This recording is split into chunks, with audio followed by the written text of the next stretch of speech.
this past couple of days it's just been persisting it down. As Peter Kay once described it, that dead fine stuff that soaks you through. So it really makes a pleasant change to see a little bit of blue sky and a bit of sunshine. Drag myself away from the Xbox for the afternoon and just have a look-see in the valley, see what's going off.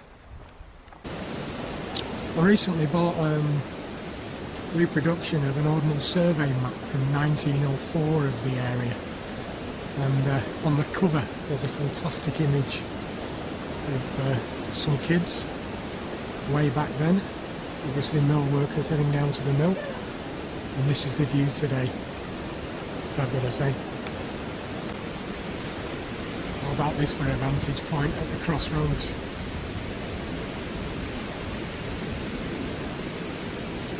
The sound of the waterfall in the background.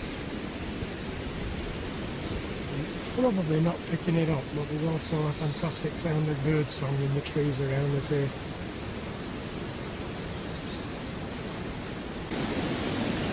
I knew I should have put my wellies on, it's a bit muddy after the last few days. This little area of open grass is very popular in the summer, as you can imagine, with picnickers. Boo-boo. And there's not a lot of trace left nowadays, but on this very site, back in the early 1900s, there was a massive cotton mill, Gibraltar mill. And indeed our little house up the road was one of the mill workers' cottages.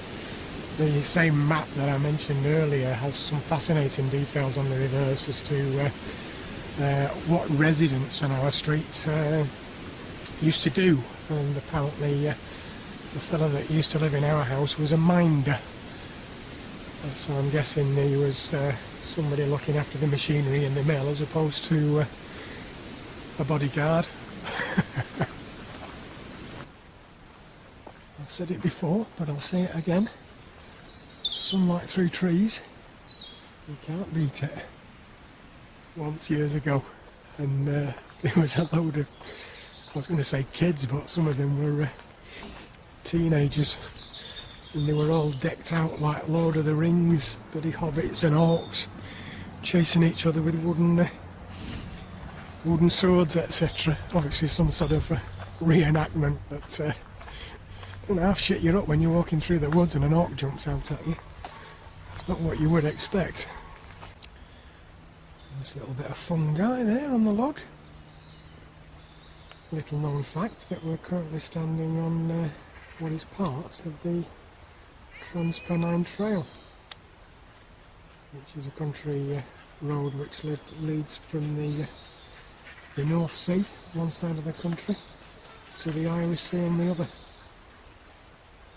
I've got maps and guidebooks for the full trail, but I only ever do like 100 yards in each direction from our house. One of these days, eh?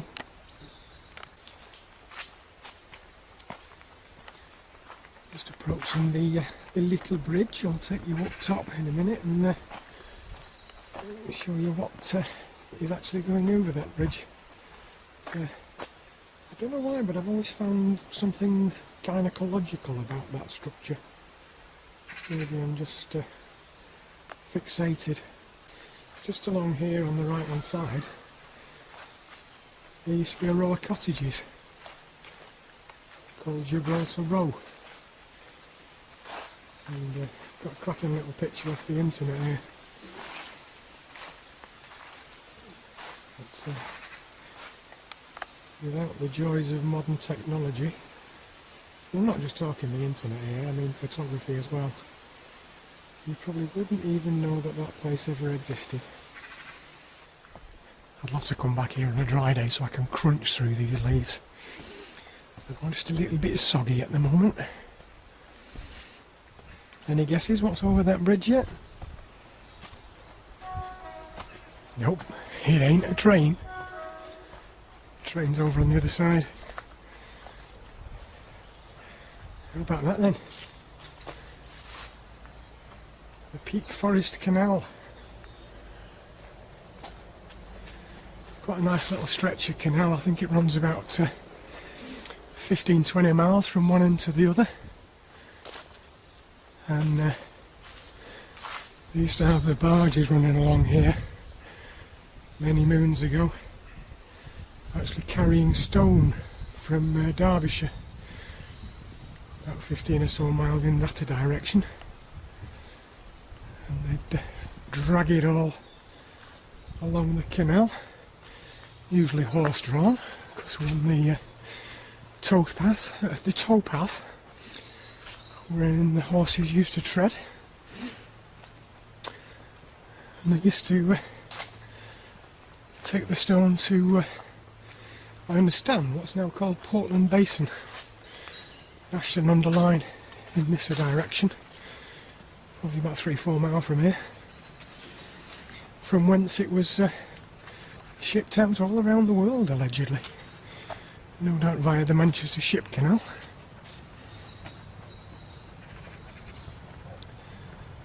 So occasionally you get folk fishing along here. I don't know what sort of fish you find in there, but it's usually the fish and the ducks and the moo cows and the horses. Not in the canal, of course, unless they're very careless. You know, whenever I get pissed off with life and a little bit down in the dumps, not to say that I am at the moment, but it's amazing how much a few minutes out this area can do to raise the spirits a little bit, put things into context. And the blast from the past here, this little footpath, obviously used to be part of the mill complex. Cobblestones. I wonder how many clogs have trampled that over the years. I have to watch myself going down here, it's a bit slippy, he says as he slips. Haven't come across any mammalian wildlife so far. There's usually a few squirrels running about. I would expect they're stocking up on their larders at this time of year, ready for the forthcoming winter. That said, they're probably in our garden, nicking all the bird food. Yeah, I don't know. You come out on a summer's day and you end up in the thick of the forest, away from all the sunlight. How mad's that?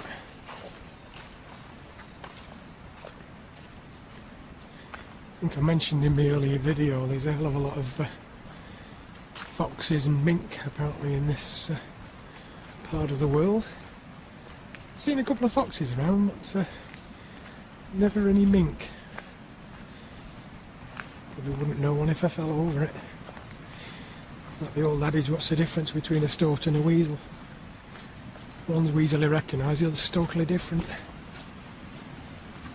Comedy drum splash. Right, I'm going to shut my gob. Head off back for a nice cup of tea and a fag. I shall just leave you with the sounds of the environment, both man-made and natural. Catch up with you soon, guys.